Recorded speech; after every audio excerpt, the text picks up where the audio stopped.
পাগল মোহন মন রে মন কেন উল্টো পাল্টা বলে, ও পাগল মন মন রে মন কেন মসজিদে না যায় রে, আল্লাহ রে কোন দুনিয়ায় পাঠাইলাই আমারে।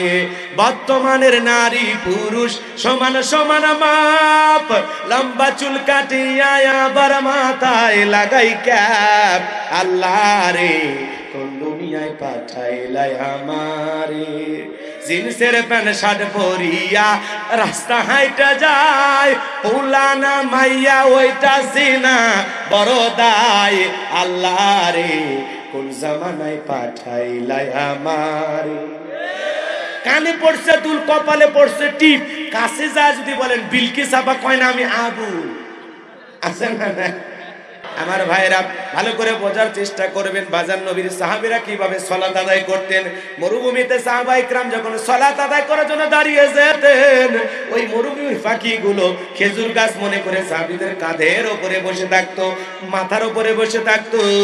নবীর সাহাবীরা সালাতে এত মনোযোগ, কাঁধে পাখি পরে থাকে, মাথায় পাখি পরে থাকে, এরপরেও টের পাইতো না। বলেন আল্লাহু আকবার। আর আপনি আমি একটা মশা বললে আগে মশা মার তারপরে নামাজ পড়, কথা বল না কেন? এরকম আছে না নাই? হযরতে তালহা রাদিয়াল্লাহু তাআলা সালাতে দাঁড়িয়ে গেছেন, জঙ্গল থেকে সাপ এসে সন্তানটাকে পেঁচিয়ে ধরেছেন, স্ত্রী মানুষজনকে ডেকে ছেলেকে বিপদ মুক্ত করলেন। হযরতে তালহা রাদিয়াল্লাহু তাআলা নামাজ শেষে জিজ্ঞাসা করে, বিবি রে বাড়িতে এত মানুষজন, ব্যাপারটা বুঝতে পারলাম না। ডেকে বলে, স্বামী গো আপনি যখন নামাজের মধ্যে দাঁড়িয়ে গেছেন, জঙ্গল থেকে সাপ এসে সন্তানটাকে পেঁচিয়ে ধরেছে, আমি মানুষজনকে ডাকলাম, ছেলেটাকে বিপদ মুক্ত করলাম, এত ঘটনা আপনার চোখের সামনে ঘটে গেল, ও স্বামী আপনি কি কিছুই বলতে পারেন না? হযরতে তালহা ডেকে বলেন, বিবি রে নামাজের মধ্যে মন যদি এদিক সেদিক চলে যায়, তাহলে নামাজ তো আর নামাজ থাকে না। আল্লাহু আকবার বলেন। আর আপনার আমার নামাজ পড়ে এই গ্রামের নাম হলো বারাইপাড়া, আর মন চলে যায় বাপরে বাপ ধনবাড়ি বাজারে। আবার যখন ধনবাড়ি বাজার নামাজ পড়ে মন চলে যায় ঢাকা শহরে। নামাজের মধ্যে দাঁড়ায়া আমাদের মন খালি ছটফট করে, মন খালি তিরিং বিরিং করে। নামাজের মধ্যে দাঁড়ায়া দুনিয়াবি এত চিন্তা, এত কথা মনে হয়, মাঝে মাঝে কয় রাকাত নামাজ পড়েছি তাও ভুলে যায়। নামাজের ভিতরে দুনিয়াবি এত চিন্তা, এত কথা, মাঝে মাঝে মনে হয় সেজদা 2টা দিলাম না 3টা দিলাম তাও ভুলে যায়। এরকম অবস্থা আপনার আমার আছে না নাই? নামাজের মধ্যে ছটফট করলে হবে না, দুনিয়াবি চিন্তা ভাবনা মনের মধ্যে রাখলে হবে না। একটা গবেষণায় বলা হয়েছে বাংলাদেশের মুসল্লি এমন আছে যাদের মন 8 সেকেন্ডও নামাজের মধ্যে স্থির থাকে না। আমাদের মন বড় অস্থির, উতালা। আমাদের পাগল মন খালি ছটফট করে, কথা কয় না, কথা কয় না। পাগল মোহন মন রে মন কেন উল্টো পাল্টা বলে, ও পাগল মন মন রে মন কেন মসজিদে না যায় রে, আল্লাহ রে কোন দুনিয়ায় পাঠাইলাই আমারে। বর্তমানের নারী পুরুষ সমান সমান মাপ, লম্বা চুল কাটিয়া আবার মাথায় লাগাই ক্যাপ, আল্লাহ রে কোন দুনিয়ায় পাঠাইলাই আমারে। জিন্সের প্যান্ট শার্ট পরিয়া রাস্তা হাইটা যায়, পুলানা মাইয়া ওইটা সিনা বড় দায়, আল্লাহ রে কোন জামানায় পাঠাইলাই আমারে। কানে পড়ছে দুল, কপালে পড়ছে টিপ, কাছে যা যদি বলেন বিলকিস আপা কয় না আমি আবু। আছে না? বুখারী শরীফের স্পষ্ট হাদিস, আল্লাহ রাসূল বলেছেন কোন পুরুষ যদি নারীর বেশ ধারণ করে আর কোন নারী যদি পুরুষের বেশ ধারণ করে, আল্লাহর লানত তাদের উপরে। কথা বলে ঠিক কি না? আজকে পোশাকের এত স্বাধীনতা, এরপরে ঢাকা শহরে আমার কিছু মা বোনেরা আন্দোলন করে বলে পোশাকের স্বাধীনতা চাই। কেমন স্বাধীনতা? ওরা বলে দাদি নানি ব্লাউজ ছাড়া শাড়ি পরেছিল, আমরাও পরতে চাই। শোনেননি আন্দোলনের কথা? রাগ করতেছেন মনে হয়। দাদি নানি ব্লাউজ তারা শাড়ি পরেছিল, তারা ঘরের ভিতরে পরেছিল, অভাবের কারণে পড়ুক আর গরমের কারণে পড়ুক। কোন দাদি কি শাড়ি পরিয়া বিশ্ব রোডে যা আন্দোলন করেছে আমি তোমার দাদি দেখে যাও শাড়ি পরেছি বলেছিল? দাদি নানি ব্লাউজ ছাড়া শাড়ি পরে পুরো শাড়িটা দিয়ে পুরো দেহটা ঢেকেছিল, আর তুমি বোন ব্লাউজ ছাড়া এমন কায়দায় শাড়ি পরেছো মনে হয় পিঠটা ফাঁকা রেখেছে আর্জেন্টিনা ব্রাজিলের ফুটবল ম্যাচ হবে। এরকম আর সভ্য আছে না নাই? এই জন্য মা বোনদেরকে বলো, মা খবরদার খবরদার অশ্লীলতার দিকে ধাবিত হবেন না। যে সমস্ত মা বোনেরা পোশাকের স্বাধীনতার নামে লাফালাফি করে, এরা এদেশকে অশ্লীলতার দিকে ঠেলে দিতে চায়। এরা পোশাক যেটুকু পরেছে সেটুকু পরতে চায় না। এরকম অসভ্য বেহায়া মা বোনদের কথা শুনে বেপরদায় চলা যাবে। পর্দা নফল না ফরজ? আরো জোরে বলেন। অকরনা ফি বুয়ুতিকুন্না ওয়ালা তাবাররাজনা তাবাররুজাল জাহিলিয়াতিল উলা। নারীরা তোমরা ঘরের ভিতর অবস্থান করো, খবরদার জাইলিয়াতের যুগের মেয়েদের মতো নোংরা অশ্লীল পোশাক পরে নিজের দেহকে প্রদর্শন করো না। নারীরা পর্দায় থাকলে নিরাপত্তায় থাকবে, পর্দা নারী সিকিউরিটি দেবে, পর্দা নারীকে হেফাজত করবে, পর্দাশীল নারীর সম্মান মর্যাদা আল্লাহ বাড়ায় দেবে। কথা বলেন ঠিক কি না? এই জন্য মা বোন যারা বসে আছেন, মা খবরদার বেপরদায় চলাফেরা করা যাবে। একটা নারী যদি ঢিলা ঢালা বোরকা পরে হাত মুজে পা মুজে লাগাইয়া রাস্তা দিয়ে হাইটে যায়, মনের অজান্তে শ্রদ্ধা সম্মানে মাথাটা নত হয়ে আসে। কথা বলেন ঠিক কি না? আর উল্টা পাল্টা সাজ দিয়া, যারা বিউটি পার্লারের সাজ দিয়ে রং ঢং করে রাস্তা দিয়ে, ওদের পোশাক বলে দেয় যার পোশাক যত খারাপ তার চরিত্র তত খারাপ। আর পোশাক বলে দেয় মেয়েটার রুচি কেমন। কথা বলেন ঠিক কি না? আল্লাহ মা বোনদেরকে পর্দা থাকায় তৌফিক দান করুন। জোরে বলুন আমিন। আরো জোরে বলুন আমিন।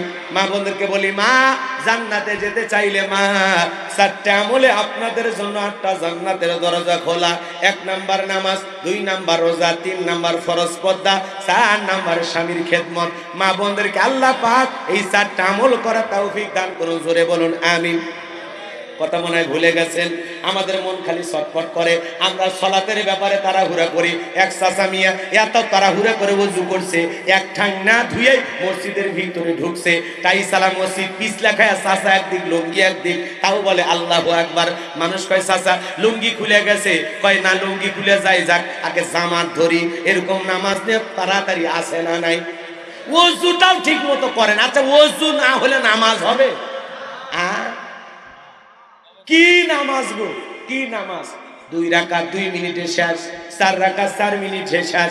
জোহরের নামাজের 4 রাকাত সুন্নত, ইমাম আর মুসল্লি একসাথে নিয়ত বেঁধেছে। হুজুরের 2 রাকাত হওয়ার আগে মুসল্লি 4 রাকাত শেষ। হুজুর জিজ্ঞাসা করেছে, চাচা মিয়া এত তাড়াতাড়ি আপনার কেমনে হয়? আমার 2 রাকাত আপনার 4 রাকাত। কয় হুজুর আপনাদের চর্চা কম আছে না নাই? এত তাড়াহুড়া করে নামাজ বলে হবে না। এক চাচা খালি মুখ নাড়াইতেছে, মুখ নাড়াইতেছে। জিজ্ঞাসা করা হলো, চাচা যেই কায়দায় মুখ নাড়াইছেন মনে হয় সুরে কেরাই ভালোই জানেন। কয় বাবা আমি কিচ্ছু জানি না। তো মুখ নাড়াইলেন? কয় দেখি মাঝে মাঝে 2-1 জন মুখ নাড়ায়, ওইভাবে পরে আমি মনে করছি এমন কায়দায় মুখ নাড়াবো যাতে কেউ বিশ্বাসই না করে যে আমি কিছুই জানি না। এরকম লোক আছে না? বাপরে বাপ, নামাজের মধ্যে মুরব্বী মানুষ দাঁড়ায় গেছে, বয়স হয়ে গেছে, এরপরে এদিক ওদিক তাকায়। ওযুখানায় যদি কেউ ট্যাপ চালু করে ওযু করে, পেছন দিক তাকায় কয় উত্তর পাড়ার বাদশাকে বলাইলো। এরকম নামাজি আছে না নাই? বাজান গো, নামাজ দিয়ে তামাশা করলে হবে না, নামাজ পড়তে হবে ধীরস্থির ভাবে, সময় দিয়ে। কথা বলে ঠিক কিনা?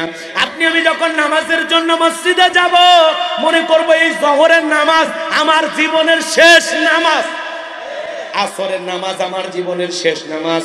ফাঁসির আসামিকে যদি বলা হয় রাত 10টা বাজে 12টায় তোমার ফাঁসি, লোকটা যদি ইমানদার হয় ওই সময় যদি ওযু করে জীবনের শ্রেষ্ঠ ওযু করবে, ওই দিনের 2 রাকাত নামাজ জীবনের শ্রেষ্ঠ নামাজ হবে। কথা বলেন ঠিক কিনা?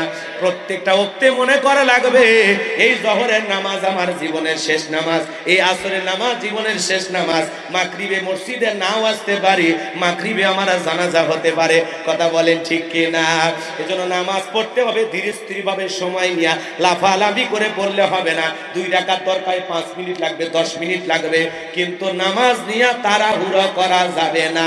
যখন আসে তারাবি তখন হয় দেশে বাড়াবাড়ি। কোন মসজিদে কত তাড়াতাড়িতে নামাজ হয় এইটা নিয়ে প্রতিযোগিতা চলে। আপনাদের এলাকায় হয় না? 20 রাকাত 20 মিনিটে শেষ, ওটা নামাজ না তামাশা? খানায় কাবাতে তারাবি পড়লাম, বাপরে বাপ 1 ঘন্টা 45 মিনিট লাগলো। ওরাও তারাবি পড়ছে, আমার দেশেও তারাবি পড়া হয়। 1 ঘন্টা 45 মিনিটে তারা তারাবি পড়লো, আর আমরা 20 মিনিটে শেষ। এমন নামাজ মনে হয় 4G 5G গতির স্পিরিটে তারা হুড়ো করে খালি উঠতেছে আর বসতেছে।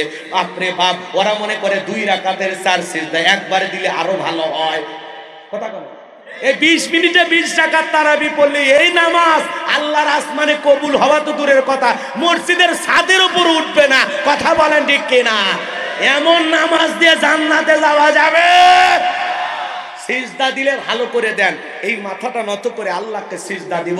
গোলামির শ্রেষ্ঠ বহির প্রকাশ সিজদার মাধ্যমে। কথা বলেন ঠিক কিনা? আল্লাহ আমাদের সবাইকে আল্লাহর ভয়, কারে ভয়? কার ভয় সিজদা দেব?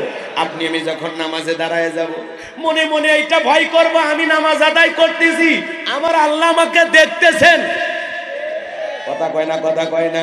আপনি আমি নামাজের মধ্যে দাঁড়ায় যাব, আর মনে মনে খেয়াল করব আমি নামাজ পড়তেছি, আমার আল্লাহ আমার সামনেই দাঁড়িয়ে আছেন। বলেন আল্লাহু আকবার। আল্লাহর ভয়ে 5 ওয়াক্ত সালাত কারা কারা আদায় করবেন আর একবার হাত তুলে দেখান। আল্লাহ সবাইকে 5 ওয়াক্ত নামাজ মসজিদে গিয়ে জামাতের সহিত আদায় করার তৌফিক দান করুন। জোরে বলুন আমিন। হাত নামান। এখান থেকে যদি 5টা লোক নামাজি হয়, আল্লাহ মাহফিলকে কবুল করবেন। কথা বলেন ঠিক কিনা? মুমিন বান্দার 2 নাম্বার গুণাবলী, ওয়াল্লাযীনা হুম আনিল লাগবি মুরিদুন। মুমিন বান্দার 2 নাম্বার গুণাবলী, অনার্থক কথাবার্তা বলা যাবে না। এক জায়গায় বসে দুনিয়ার সব গল্প ওনার কাছে মনে হয় গীবত কমিটির সভাপতি সেক্রেটারি বসে গেছে। এত কথা বলা যাবে না। সারাদিন মুখ দেখালি চটর চটর ফটর ফটর কথা বলে, 3 ঘন্টা গল্প করে, একবারও আল্লাহর নাম নাই। আপনি কি মনে করেছেন জবানের হিসাব নেবেন কে? আপনার প্রত্যেকটা কথার জবাব আল্লাহর কাছে দিতে হবে। মায়ালফিজু মিন কওলিন ইল্লা লাদাইহি রাকিবুন আতীদ। বান্দা এমন কোন কথা বলে না যে কথা রেকর্ড করার জন্য আমার ফেরেশতা নাই। আপনার জবানের প্রত্যেকটা কথার জবাব দিতে হবে কার কাছে? এজন্য মুমিন বান্দা কথা বলবে ততটুকু প্রয়োজন, যতটুকু প্রয়োজনের অতিরিক্ত কথা জবান দিয়া বলা যাবে। চুপ থাকলেও নাজাত পাবেন। মাংসমাতা নাজা, চুপ থাকলেও আপনি নাজাত পাবেন। বলেন আল্লাহু আকবার। আপনি এত কথা কেন বলেন? চুপ থাকেন। চুপ থাকলেও গুনাহ কম হবে। দুনিয়ার সব তত্ত্ব ওনার কাছে, উমুকের বউটা করছে, উমুকের মেয়েটা করছে। এই তোর কাছে এত তত্ত্ব কেন? এলাকার সেইটি হয়ে গেছে, আছে না নাই? চাই স্টলে এখন গুনার চায়ের কাপের ঝড় তোলে। আপনাদের এলাকা অবশ্য এরকম গুনাহ কেউ করে না। মহিলারা আগে এই গীবত পরনিন্দা চগলখড়ি বেশি করতো, এখন পুরুষেরাও শুরু করছে। কথা কয় না কেন? চাই স্টলে বসলেই সব গল্প চলে আসে। কি মনে করেছেন চায়ের কাপে ফেরেশতারা থাকে? ওই যখন চা খাইতেছেন ফেরেশতারা তখন মনে করে এখন যদি ফ্রি চাটা খাইতেছে, এই জায়গাটা আমাদের থাকা দরকার। আছে না নাই? এই সিসি ক্যামেরা আছে না না? এই কাদের সিসি ক্যামেরাকে যদি আমরা ভয় করতাম, আমরা গুনাহ করতে পারতাম। যুবক শোনো, শোনো বাবা, ভালো করে শোনো। এই জবান দিয়ে কথা বলবো ততটুকু প্রয়োজন যতটুকু। মুমিন বান্দা জবান দিয়ে সে কথা বলবে যে কথা বললে সওয়াব হয়। এই জবান দিয়ে ভালো কথা বলতে হবে, অশ্লীল কথাবার্তা বলা যাবে। কথা কয় তো মাথা যখন গরম হয়, হুজুর জানেন না, বউ মাঝে মাঝে এত মেজাজ গরম করে আর 14 গোষ্ঠী তুলে গালি দেয়। আছে না? জবানকে কন্ট্রোল করতে হবে, জিহ্বাটাকে হেফাজত করতে হবে। কথা বলেন ঠিক কি না?